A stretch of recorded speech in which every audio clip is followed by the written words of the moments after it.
we have here is an Acer EEE PC netbook. I've always wanted a netbook because I've always had a reason to own one. I mean, when you're laying on the couch and you just want to check email or, you know, take it on an airplane to watch movies or whatever, there's always a use for a small little notebook PC. Unfortunately for me, I missed the entire netbook craze, and I don't think very many vendors still manufacture a decent netbook anymore. This is one that I hauled out of the trash, and I don't even know if it works, but I'm reluctant to spend money on a power supply for it. So what I might do is buy another one on eBay for like 50 bucks or something and just use this one for parts. I mean, well, one of the problems with these netbooks is that they were rushed into production for the very short-lived netbook craze where everybody had to have one. And it really was a short-lived fad. It probably spanned about 2 years. You can still buy netbooks, but they're really few and far between. I mean, laptops dominated the portable computing industry for nearly 20 years, and then came netbooks. I mean, netbooks have, well, let's just call them what they really are. Sub-notebooks have been around for ages. I mean, they started out in the early 90s as ultra portables, and then quickly evolved into fully featured driveless or diskless, you know, Windows PCs or portable PCs. We're going to crack this sucker open just to see. I'm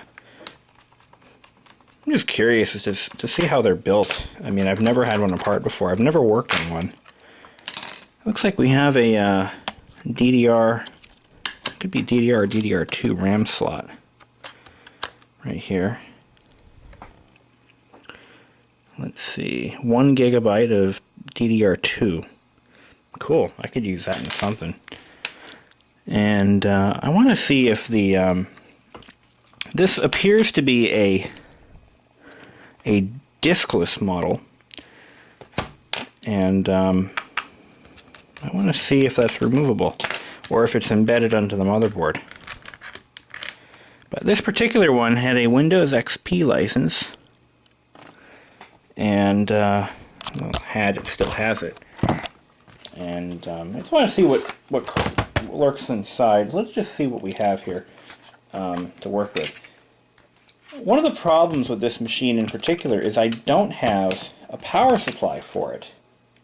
And I'm very hesitant to buy one because I'm fairly certain that it doesn't work. I mean, there's always a reason for somebody to have thrown something like this away. And it's not really all that old. No, I suppose it is. But anyway, can't seem to get it apart. It's snapped together mostly. But you gotta be careful because a lot of times they hide screws in the weirdest places, and it's not always obvious. I've been actually carrying the, yeah, what am I trying to say? I have been in possession of this machine for months. I think I got it sometime last winter, and with the hopes that someday I would find a power supply for it. It uses a very unusually small adapter that I've never seen on anything before. Are there screws here? Nope, no screws. Sometimes they hide them under the feet. Okay. Looks like the keyboard might have to come off, but again, I'm not really certain how that's done. I don't want to break it any worse than it already is. Someone had apparently dropped this thing at some point. I mean, it shows obvious signs of droppage. And the keyboard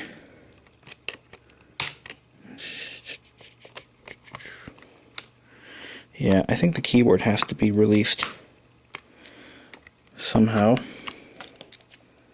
It clips in here, it looks like. I see a little piton of sorts. There we go. No? Yes? Maybe. There we go. Yeah, we're getting there. Let me put the camera down and I'll use another screwdriver. Gotta pry up that keyboard. One way or the other. Looks like that's probably where the remaining screws are underneath. That's usually where I find them on a lot of portable devices. You gotta be real gentle pulling stuff like this apart because you don't want to make things worse. I mean, even though there's a 90% chance I'm not going to get this thing working because I simply don't want to spend the money on it, it would be kind of fun. Nevertheless. Yeah, here we go. It was glued down. Bastards. Alright. I remember when these came out and I was kind of ridiculing them. I'm like, oh, that'll never catch on. Boy, I ate crow for a long time after that. They did catch on. But when the iPad started hitting the streets and people actually liked it, things kind of changed for the old netbook market. People stopped buying them. They either bought full-sized laptops or iPads. Or both. Personally, I hate tablets with an all-consuming passion. I don't understand why people like them. Honest to God, call me old-fashioned, but I just do not get the appeal that tablets have. I mean, I would like to think that people will eventually get sick of them and start moving back to traditional PCs or laptops, but I don't think that's going to happen. Because people are creatures of habit, and when they start to form new ones, they don't usually go back. I'm actually quite disgusted with what's happened to personal computing over the years. I mean, it's just, I don't know. Usability. I don't understand why anybody would find a laptop more appealing than something like this. This gives you a full keyboard,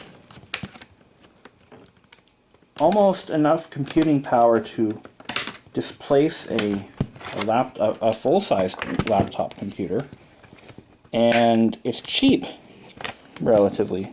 And I mean, that's what people want. They want cheap, and they want usability. But they also want to be cool like their friends, so they buy iPads. I don't understand people anymore. I guess I'm just a stick in the mud, if you will, and I can't get this sucker apart. Honest to God, I have never had so much trouble getting one of these damn things apart. I mean, criminy. Alright. Try to find those hidden... Oh, there we go. Should have gone back to my roots. And start prying around the edges like a sucker. There we go. We're getting somewhere. But the clips seem to be breaking. Which doesn't surprise me either. Because guess what? These are very cheaply built. A lot of sand coming out of this device. I believe somebody may have used this on the beach. More than likely. So there we go. Boom, got it apart. Alright. What lurks inside? What is the issue here? Any wires attached? Yeah, of course there is. Gotta release that. Boom. God. Got that off. Oh wow! Holy crap. This thing actually has a mechanical hard drive. That's cool. I'm always in the market for those. I wonder what's wrong with it. I could probably get this thing working again if I could only find a power supply for it or rig something up, which shouldn't be too difficult. What's it got for a hard drive? I'm surprised. I thought most of these came with SSDs. Alright, well, let's see what we're dealing with here. I can even pop this into my external drive dock and see what's on it. It could have a full OS on it. That's cool. I am looking for a machine to take with me to Los Angeles. And if I can get this thing running again. I mean, believe you, the Sony did just fine, but it's an aging pile, so I mean it's even older than this. And it doesn't have a webcam, so I can't Skype my family while I'm screwing off in LA. Anyway. Only going for a week, so I won't be using much computing power, hopefully. I won't need it when I'm out. But I would like that ability. So if I could figure out a way to rig this sucker up. This laptop has a 160... I mean, I've been sitting on this thing for months, and I haven't even bothered to see what's inside it. The 160 gig Hitachi. Yeah, made in August of '09. Alright, well, let's see. If I could find a way to power this son of a bitch up, I would be home free. Now, there's the power jack. I don't have a pin out for it. I wonder what's wrong with it. It's got a 1.6 gigahertz processor. Not too shabby for a netbook, but look at this. It's got some damage here. You can tell it's seen some moisture when the metallic coating on the plastic starts to degrade like that. You know, it's seen a bit of moisture at some point. And yeah, so that could be interesting. It is a bit dirty in there, but I think it might be salvageable. I'm gonna do that. I'm gonna go buy another EEE PC. I don't know how you really pronounce it, but I bet that's it. Because it's weak. Hinges are a bit loose there. Tighten that up a little bit. Yeah, they're just worn out. That's what they are. They're old, cheap. Not really old. I mean, the thing's only like 5 years old. God's sakes.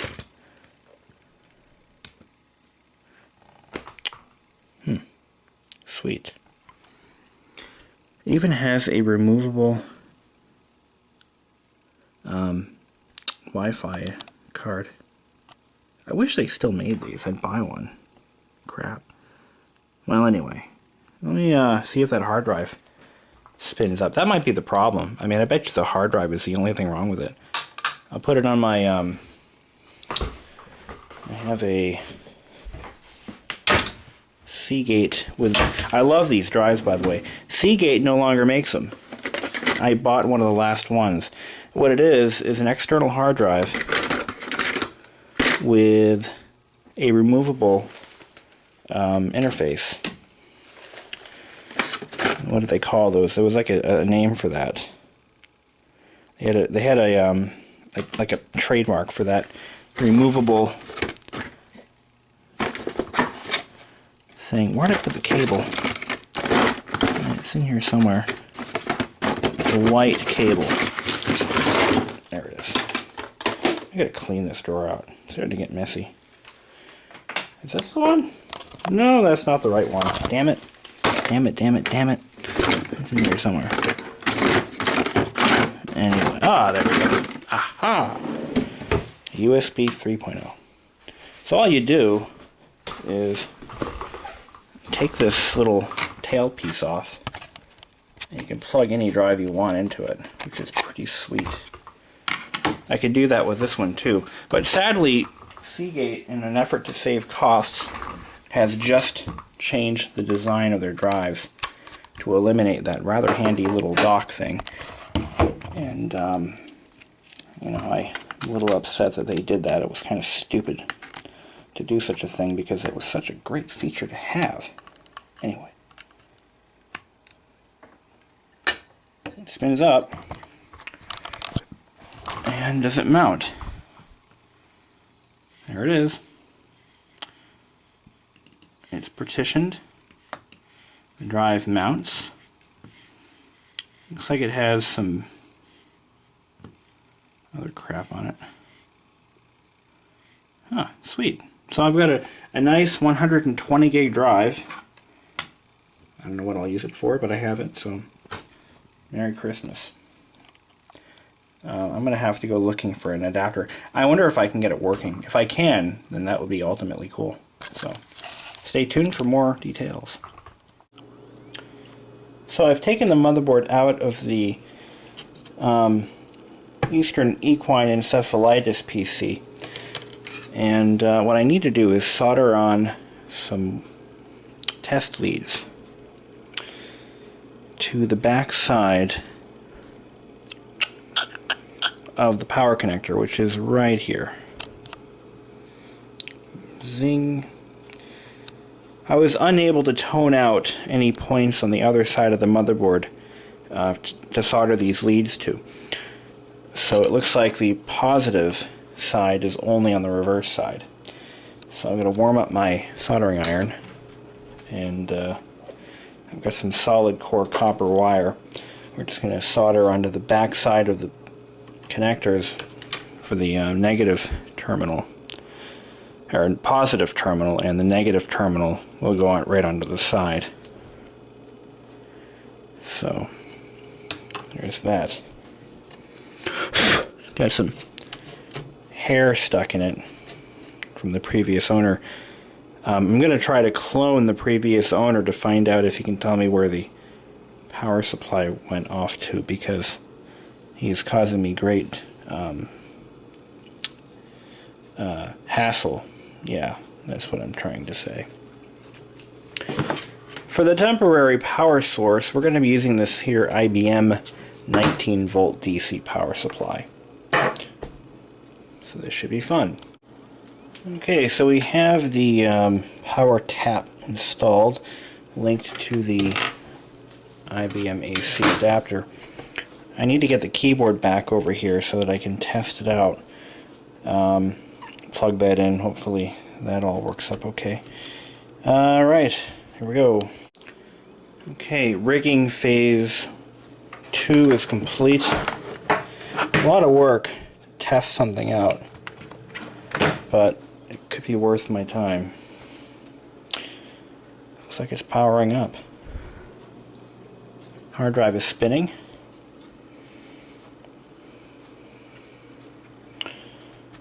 Keyboard works. Start Windows normally. Hey! This thing might actually freaking work. In which case, I'll gladly buy an AC adapter for it. So, A. CPU fans kicking in. Pushing some air. Pushing tin.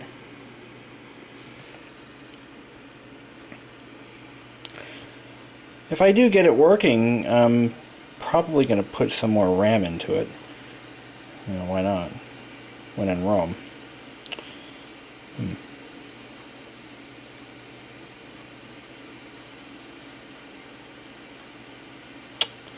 And I get a BSOD. So there could be a problem with this machine. Let's see what's going on. I bet I now know why it was thrown out. It just has a bad install of Windows. Or a faulty hard drive. But it should be salvageable. I mean, I have hard drives like this all over the place. I can just pop in there. I wonder if it has the factory rebuild image on it. Let's give that a try. Let's see. Let's power it down. Let's see what's on there. This is cool. I'm actually really happy.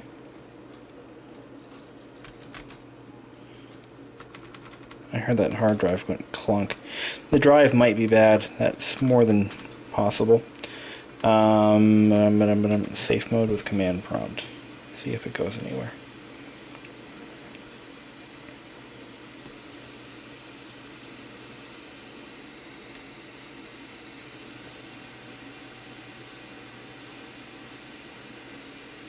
Should be salvageable though. There's no optical drive, no provisions at all for one, which is a shame. But, oh well. At least it works. I should put the battery in there and see if that charges. The thing hasn't been charged in so long. Okay, so I've got it in the BIOS screen just to see what we're dealing with. 1 gig of RAM, of course. It does have a built-in IDE controller, but obviously interesting. Hitachi. Oh, it's in IDE mode, I think. It's an Intel Atom 1.6. Onboard LAN booster.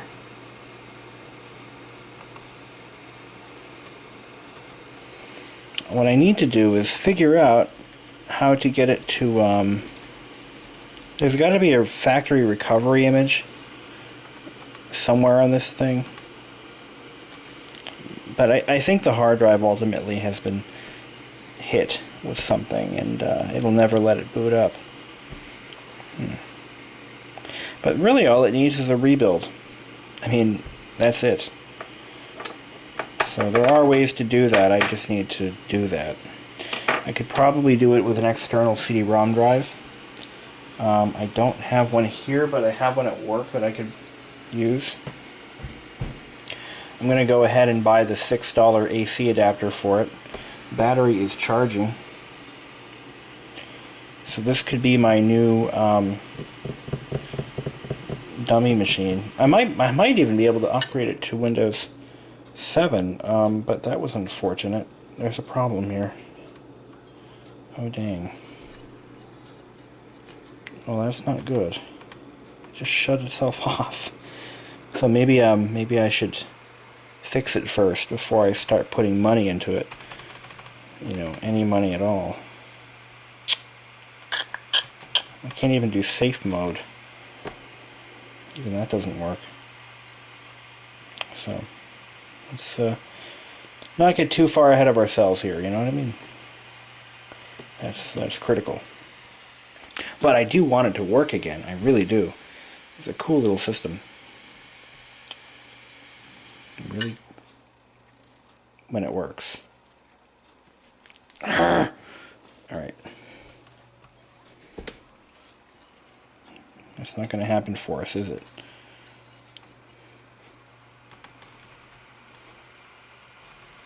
I'll be playing with this for a little while. It keeps shutting itself off. I don't know why that is.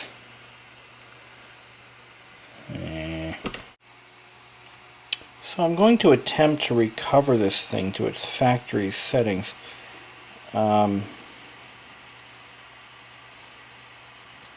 Battery is definitely charging. Hey, look, the trackpad works. It keeps shutting itself off during the Windows startup process. So I'm going to try to restore it back to factory defaults and see how much success I get. And hopefully, life will be good for the EEE PC.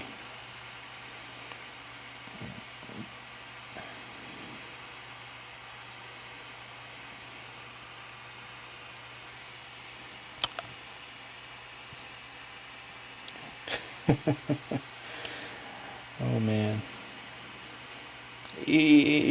What were they thinking? Eastern equine encephalitis. There's just no good way to... Yeah, you know what I mean. Ugh.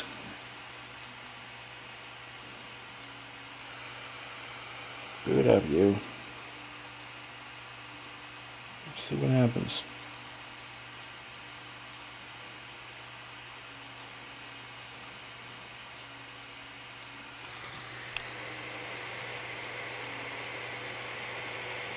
Listen to that hard drive. Listen to any I'm listening for any redundant read and write cycles.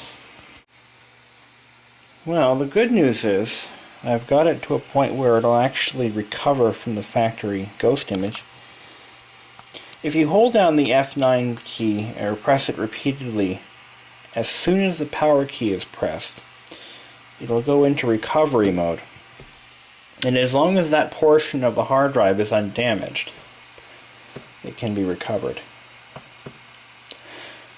I believe, based on what I'm seeing, that the hard drive isn't dead, per se. I believe that there are a couple of bad sectors, possibly from being dropped or kicked or something, and jostled, if you will, while it was running. The battery is now fully charged. Didn't take long. And it's not really hot either. Warm, but not hot. Thing's actually running pretty well. I'm hoping that I can get it going with the original drive. If that actually is doable, then I can make a factory image, just a complete system recovery image by doing a clone of this drive. I'll buy a used 120 gig drive off eBay or something. And yeah, and get her done. Get her done, as that redneck guy says. Anyway, let's see how this works out. Well, I have made my final diagnosis on this little netbook. It appears that there is a chip bonding problem. More than likely the chipset. It is still shutting itself off when it warms up, and or randomly, it seems. It seems to be completely random. So what we're going to do is we're going to take the board out, and we're going to stick it in the oven and bake that son of a... Yeah, that's what we're going to do.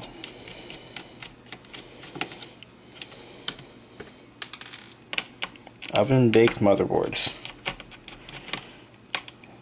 Yum. But for now, it's a nice, beautiful Memorial Day. I'm going to go for a ride. Put this aside. I'm going to probably do this at work.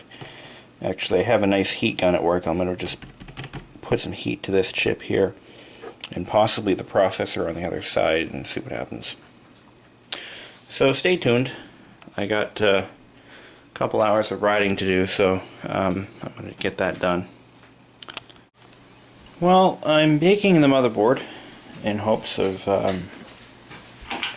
reseating a couple of chips. There she is, baking nice and golden brown. In situations like this where I wish I had a heat gun at home, and I didn't want to go all the way to work to get one, so because it's a double-sided board, there are BGA surface mount chips on both sides. The processor is on one side, and the chipset, and I believe probably graphics or multimedia chipset is on the other side. So there's two on one side, one on the other. Oh well, we'll see how this turns out. I've got a couple minutes left to go, 5 more minutes. I put it in for 10 minutes. Probably a little excessive at 400 degrees. 350 is usually the most common, I think, but we'll see what happens. Okay, well, we've got the board baked. The machine is reassembled. Let's see what happens. Some power.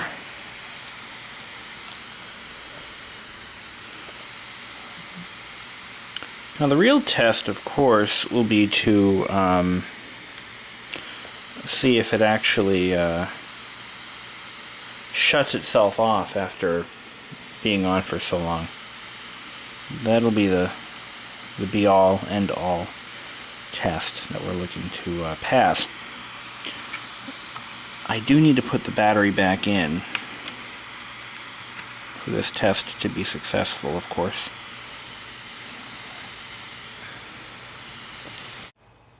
Well. I took the battery out, and it lasted a little bit longer running off the AC adapter, but ultimately it's still shutting itself off. And now, to make matters worse, it appears as though the cooling fan, the thermistor that regulates the fan speed, has shorted out. So now the fan always runs at top speed.